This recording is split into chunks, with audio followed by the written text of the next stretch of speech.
I am a licensed clinical professional counselor and the owner of CRA Counseling Consulting Agency website, CandiceRDickens.com. Now, let's just get right to it.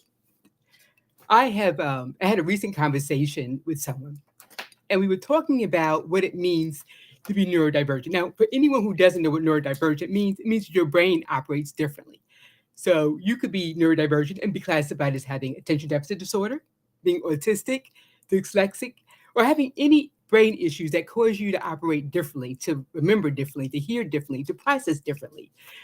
And for many people, they don't get diagnosed later. Like many people get diagnosed early in life because the school catches it. They catch the fact that you might be inattentive, right? You might be disruptive. So the teacher might be teaching and you're fidgeting or you're humming or you're talking to people, right?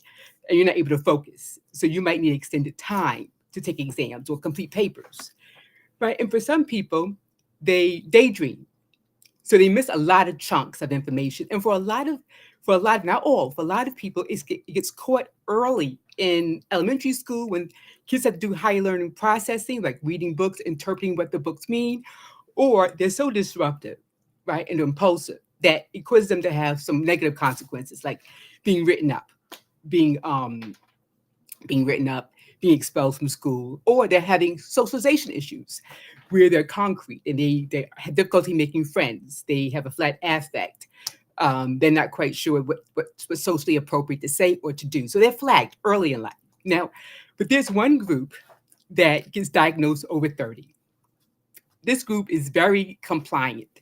This group usually has learned socially and adaptively how to fly under the radar because they do people pleasing or they do overcompensating. What does that mean? Well, they learn how to study harder. They learn how to work harder. They learn how to connect with people who take really, really good notes or to get tutoring, right?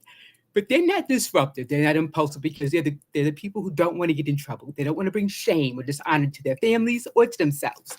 They care about how people see them. They don't want to be labeled or stereotyped racially or gender-wise. And this group often is diagnosed over 30. And this is the biggest group that enters graduate schools. Now, you wonder what the group this is.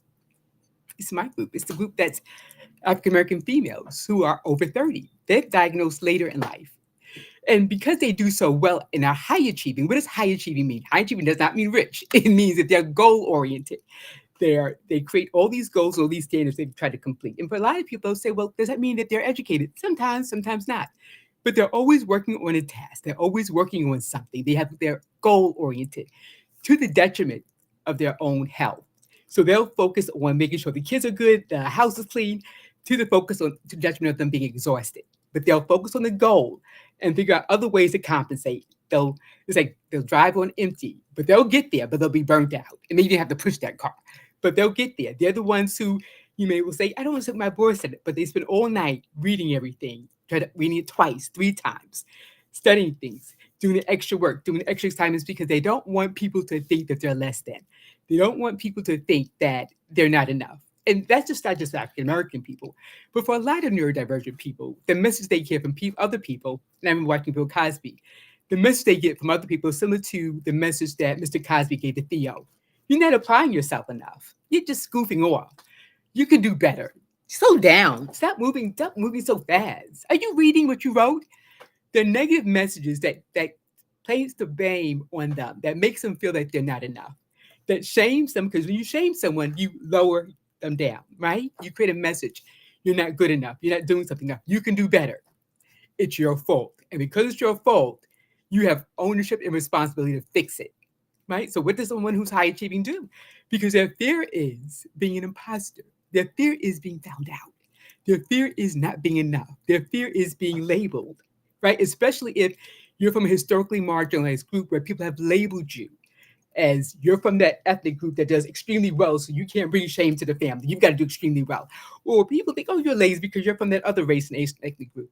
There's that fear of fitting into stereotypes. So you work twice as hard and you don't ask for help because the fear that if I ask for help, it's going to be pushed back in my face. And I'll be shamed. You can do this. You're just not thinking. You're not applying yourself. And those kind of things causes people to be shamed. And when people are shamed, they get smaller. They disappear. And what gets bigger is their public image gets bigger, right? Not their real image, but the ideal image. They really try to do impression management, right? They struggle in silence out of fear of being judged, not being seen, not being supported. They're the strong ones who never ask for the help. So they can be promoted as managers and they'll be doing twice as much work. And even though their process is not great, they will still work harder, right? You get very defensive if you point out their mistakes because a mistake means they're not enough. It gets translated that way, or there's something wrong with them, right? Or the fear that they're going to be punished or found out. So what I say to a lot of my clients who are high achieving women and men, I'll say, wait a minute, this is not about you not being enough. You've been struggling in silence out of fear of being judged, of not being seen. And I have so many friends and family members who say my kids are not applying myself, or my spouse could do better. They're just not thinking bigger. And I said, what if they are thinking bigger? But what if this is like taking the glasses off people and expecting them to read? Now I'm looking at this screen, it's just blurry, right? But if you expect me to read a whole paragraph and all I see is blurry and red here, it's not going to happen. Well, if it does happen, I got to zoom in and read it word by minute. But if you give me a 1 minute test to read 2 paragraphs, I'm going to fail it.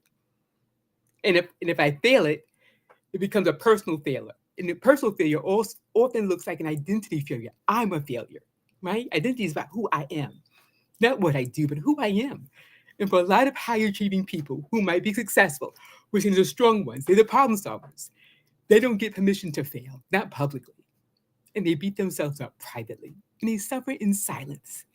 And all secrets, all silence kills a part of you. So it says to you, that part of you that struggles, that part of you that might be different from others socially, so that you got to mask it and pretend that you have these great social skills, or you got to mask it. And if you're overstimulated because you might be on the spectrum, it means you can't show you're overstimulated. You got to be quiet. You can't say, you touch me, bothers me. You're getting too close. You got to mask it and pretend. Because not masking it is, what's wrong with you? Why don't you want to give Uncle Bob a hug? Why are you leaving so early? The party just started. There's that shame factor again. So what I want to say to everyone is just really consider, if you're a high achieving person, consider the messages you've gotten. Consider what your biggest fear is and how you respond to that fear. Consider who your support systems are. And for a lot of people, it's not until they get to that higher level where more is expected of them and they feel that feeling of overwhelm, right? They feel that brain fog that happens, especially if you identify as being female and you're in perimenopause or menopause. And then there's a whole level of executive functioning issues that start to happen because your hormone is out of balance. And the biggest complaint of women who are perimenopausal or menopausal is, I can't focus, I can't concentrate. So imagine if you are neurodivergent and part of your neurodivergence is having difficulty processing. You need to take time to really think about what you're reading, having difficulty interpreting really fast, or reproducing information really fast, because those are all executive functioning tasks that happens in the prefrontal cortex. And imagine now you have a hormonal issue that makes it even more difficult. Then what do you do? Who do you become? And for many people, they'll get diagnosed, like Michelle Crissette said, I'm on the spectrum. I didn't realize she's 35. I didn't know. And people were like, well, how could she not know? Well, she mastered. She was a master in voice since she was a child. So people focused on her gift, her genius, and they minimized the other part. And they said, well, you're such a great singer. You can't be disabled. Or you got all these great grades. You can't have this issue. But they forget that she's human. And sometimes when we're excellent at something, it minimizes the things that we're not excellent. And people expect us to be excellent in all areas. So we don't give it permission to say, hey, I'm struggling.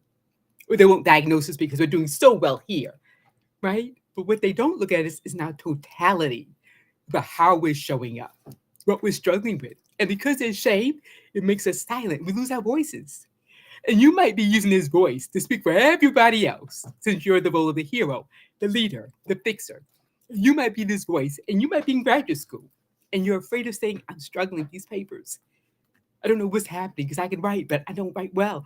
Because the stress level, right, when we have an emotional reaction in the limbic system, the brain's on fire. And what it does, it turns off the prefrontal lobe, the part that does the executive function, that thinks about what you're thinking, the process of analyze, which will say only one part of the brain could be on at one time. So if you're having emotional response, you're not thinking, you're just feeling, you're sensing, right? Your intuition is coming up, but you're not thinking, you're not logical. So for a lot of people who have a neurodiversion, when they're having an emotional place, it's like the amygdala, that's the fight flight part of the brain, the emotional part of the brain. It shuts everything down. Yes. It's like having a shooter in the place.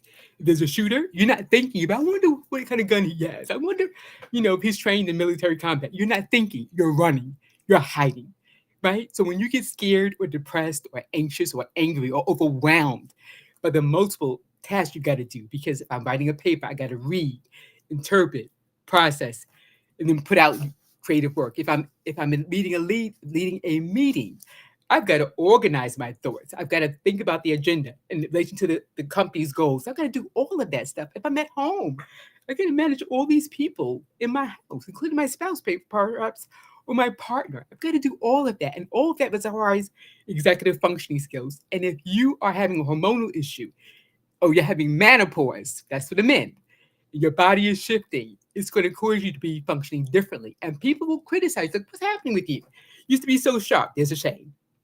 They don't get permission to be human and not suffer. So I want you to really think about the messages that you've been giving out and the messages you're still living in. Because the messages people give to us, we live with those messages. And it changes us. It changes who we could be, how we could perform.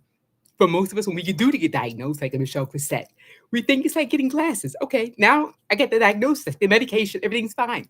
It's not.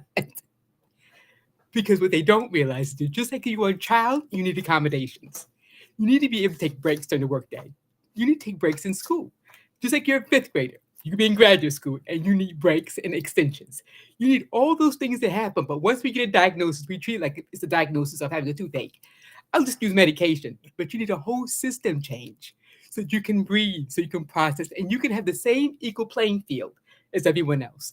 And for some reason, when people hear neurodivergent, right, with autism or Asperger's or high functioning autism, they think, well, all you got to do is just, take the medicine or just do what you're supposed to do. But it's bigger than that. It's almost like asking someone who is wheelchair bound because they don't want to use their legs to say, all you got to do is just get up that curb. There's a whole system. So just putting one ramp up is not enough. Is a whole building wheelchair accessible, right? Because you can have one ramp up the front of the building and everything else is stairs inside. The whole place has to be wheelchair accessible so I can get to the doors to get into my office or my doctor's office. So once you really think about that, if this is you, recognize you are not alone. There is help out there. There are places that specialize in offer testing. There are executive coaches who can coach you and help you how to be more organized. There are people who are behavioral specialists who can help you with social skills. Not so you can mask. And masking is, I want to look like everybody else. I want to be normal. There's no such thing as normal. You be you, but they can help you soften up you a little bit, but not change essentially who you are. If you're in graduate school, consider if you have this diagnosis, go to your disability center, because when we have this diagnosis, we live separate from it. Like, okay, this is my diagnosis, but I still got to get work done. Don't live separate, live with it.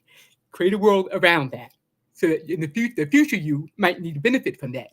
If you're at work and you're like, oh my God, I got all these reports to do, consider speaking to your HR department and ask for accommodations that actually complement you. And you're protected by the federal government. How about that? They're not going to fire you because you're out, because you're pregnant, or you're sick, or you're having a medical injury, or you're on workers' comp. You're protected. And it's there so that you can have the same rights and privileges as able-bodied people. So just think about that. If you and someone you know is struggling with your diagnosis, or just struggling, just dealing with everything, feeling overwhelmed, consider finding a therapist or an executive functioning coach nearby. Contact your insurance company. If you're in the DMV, consider me. I'm always looking for clients. I can be reached at CandiceRDickens.com. That's Candice with an I, rdickens.com. And the first consultation is free. We can talk about what's going on with you. And if I can't help, I can always find you a referral. I got lots of friends around the country. But be good to you. Take away the shame. Validate who you are and that you're enough. And give yourself permission that if you hear people marginalizing, right? If you're here, just like if you heard someone say the wrong pronouns, you would correct it. Or saying something that was racially inappropriate, correct it. Consider being a hero today and correct people's narratives, right? Because old language creates old feelings of shame and guilt. And we don't want to marginalize or minimize anyone. We don't want to do that. That's violence. We want to create wonderful opportunities for people to grow and soar and let them know that it's okay to be different. Have an amazing day, everyone. Take care. Bye-bye.